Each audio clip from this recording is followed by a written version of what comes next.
Hi guys, today we're going to be watching K's story, so make sure you sit back, relax, and enjoy the rest of the video. Okay guys, let's see the first one. 3, 2, 1.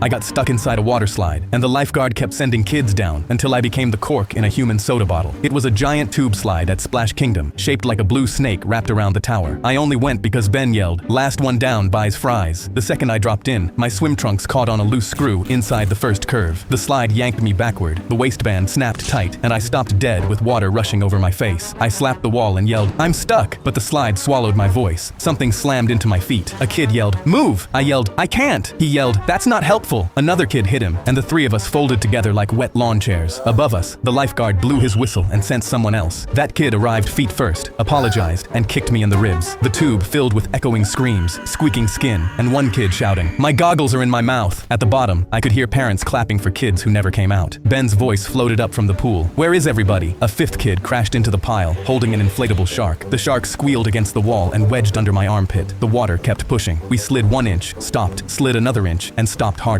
For one terrifying second, nobody laughed. A metal hatch clanged open above us. A maintenance guy shouted, "Nobody move!" Every kid in the tube yelled, "We can't!" He muttered something about water pressure, reached inside with a screwdriver, twisted something above my hip, and my waistband popped free. The entire slide made a deep gulping sound. My stomach lifted. The pile behind me shifted. "Uh-oh," the kid with the shark whispered. The water hit us all at once. I shot out first, skipped across the splash pool, and landed sitting upright in a stranger's nachos. 7 kids launched out behind me like human popcorn. The inflatable shark landed on the lifeguard's head. A water shoe slapped Ben in the chest. The last kid popped out holding the sign that said, "One rider at a time." I stood up wearing 3 pairs of goggles and ketchup sauce on my shoulder. Ben stared at me. "So do I still get fries?" Here we go again.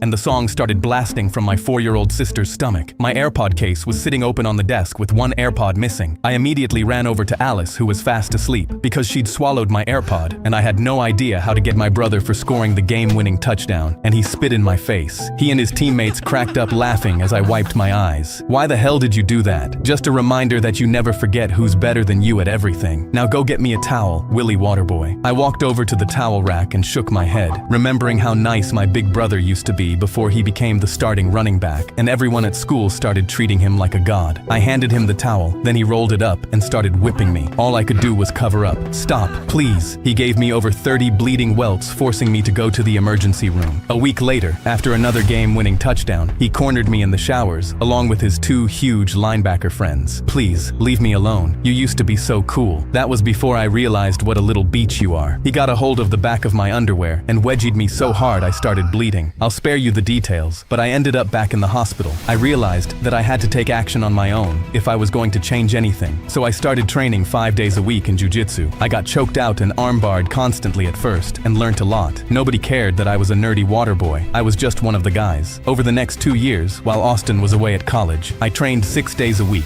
earned my brown belt, and kept it a secret. His 21st birthday party arrived, and his college football buddies were partying hard. He only invited me because he was planning to embarrass me. He didn't realize that I was about to get some serious payback. He got everyone's attention. "Who wants to see Willy the Wanker down a beer upside down without his pants?" The crowd chanted, "Make the dweeb drink! Make the dweeb drink!" I pointed at my brother. "I'll bet you $1,000 that I can make you tap within 10 seconds. My brother smiled. "Make me tap? I'll take that bet." The football players made bets with each other, circled us, and started filming. Austin quickly grabbed my shirt, and I gripped onto his wrist, bent it backwards, spun him down to the ground, and got on top of him. "It's time for you to learn a little lesson in karma." I spun him over to his stomach, slapped on a chokehold, and put him to sleep in under 10 seconds. I held onto the choke, making sure his body fully released itself. It did. The shocked silence on every player's face as the yellow pool of liquid spread towards their feet said it all. A couple minutes later, I slapped him awake and held him face down in his own piss. He started crying. "What are you doing? Let me go. I'll let you up on one condition. Go and get me a beer, and then zell me a grand. You're about to become my personal water boy." My best friend raised his hand in economics class. "I bet that I can get an A on the midterm exam without studying." The teacher laughed. "Your ass hasn't shown up for class in weeks. You've never even studied. How are you going to do that?" Jax laughed and put his feet on the table. "You'll see. Okay, if you get an A, I will give everyone else an A too. But if you fail, then you have to repeat senior year. I'd bet." After class, I pulled him aside. "How are you going to win the bet?" He didn't say anything. He just pulled out a hand-carved number 6 domino. "This is my lucky charm." I looked at him like he was crazy. A few weeks later, midterms came, and it was the second time Jax actually showed up to class. He walked in completely confident that he would ace the exam. The teacher, Mr. Marsh, handed out the tests before returning to his desk. Begin. We had an hour to finish the exams. Whenever I looked over at Jax during the exam, he wasn't even writing anything. He was just looking at the clock waiting for time to pass. It wasn't until there was 15 minutes left that he actually picked up the pen and started writing. He wrote continuously until the very last second. Mr. Marsh stood up and began collecting the exams. Time's up, and I'm going to be grading Jax's exam right now. If you want to know if you won a free A because of a lazy boy, you can stay. Jax just rolled his eyes. As Mr. Marsh graded the exam, he looked angrier and angrier. Suddenly, he slammed his fist down on the table. These are all correct, so I know you cheated. The whole classroom saw you cheat. He was lying because he never expected to lose the bet. I stood up. He didn't cheat, sir. Mr. Marsh didn't even look at me. There was no way you knew the last question. How did you know it was a trick question? Jax picked up his lucky domino and placed it on the desk. I was just lucky enough to pass the midterm, Mr. Marsh. Mr. Marsh could barely move as he nodded just once and sighed. I'd bet. A's for everyone. Every day for 5 years, a woman gave me a sandwich, but I never saw her face. I was homeless, living behind a strip mall, when I saw an uneaten, wrapped sandwich on the dumpster. I looked around, then snuck over and savored my first meal in 3 days. My stomach stopped rumbling and I went to sleep not hungry for the first time in months. The next evening, a woman with her back turned was leaving another sandwich on the dumpster, and this time there was a note beside it. What's your favorite? I wrote it down, and the next evening, another sandwich was there just like I said. That night I found a crumpled leaf and left her my own note. Thank you, mystery sandwich woman. The next day she left a sandwich with extra protein and veggies, and soon I stopped losing weight because of her sandwiches. She started leaving me little notes often, stuff like she'll try Sneak 2 tomorrow, and that I help her just as much as she helps me. I began looking forward to these notes just as much as her sandwiches, because I truly felt like we were friends, and that's something I've never experienced as a homeless person. On Christmas I used all my money to buy a frame, and put a photo of one of her sandwiches in it. I left it on the dumpster as a gift, and the next day found a wrapped box with warm gloves and socks inside. I'd still never seen her, so I put on my gloves and went in to figure out who it was. But my face was still dirty, and none of the employees even looked at me. I was crushed and walked out, but the sandwiches still kept coming, and for 5 years I stayed alive because of the mystery sandwich woman's kindness. But then one evening there was no sandwich and no note. I was disappointed, and then I saw the "for sale" sign on the window. The shop had closed down. I started crying because I thought I lost her. But the next morning, a man came up to me at the dumpster with my favorite sandwich and an envelope. He explained that his daughter was the one giving me sandwiches. She died of cancer 3 months ago, but before she died, she'd asked her co-workers to keep leaving me the sandwich every night, so I wouldn't know anything changed. She made her dad promise that when the shop closed for good, he'd come give me the final sandwich. I teared up and took the sandwich, and when I opened the envelope, a check for all her savings fell out. There was also a note: I never showed you my face because I knew I was dying. I didn't want us to get close, only for you to feel the pain when I was gone. Please enjoy my last sandwich. Thank you for everything, mystery sandwich woman. I turned over the note, and it was a picture of her making a sandwich for me. I finally saw her face. I unwrapped her last sandwich and cried as I took my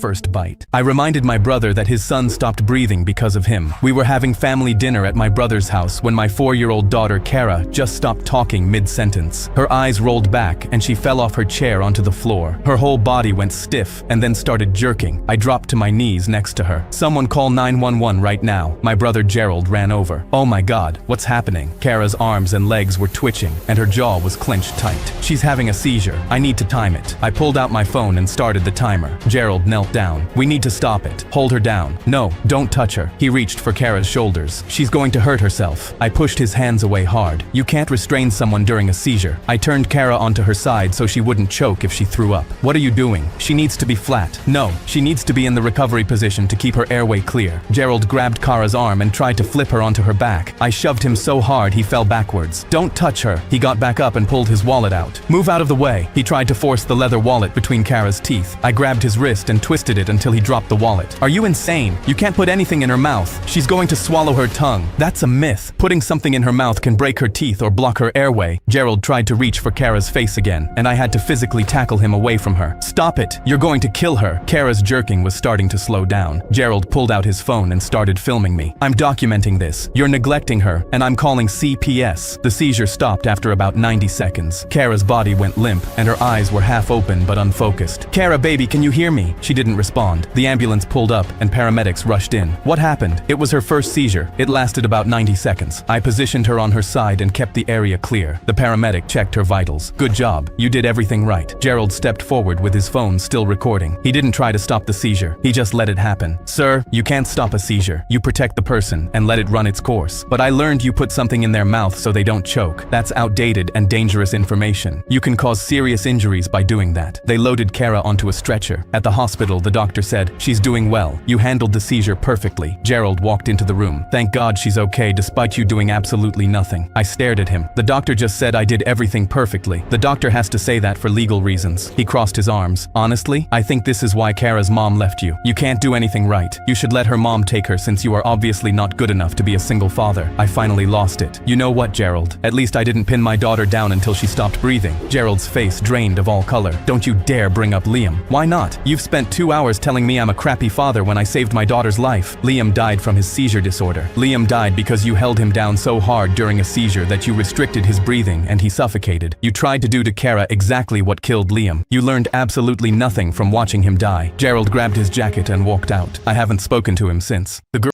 Anyways guys, that'll be the end of the video. If you want more videos like this, make sure you like and subscribe, and I'm Ho Long and I'm out.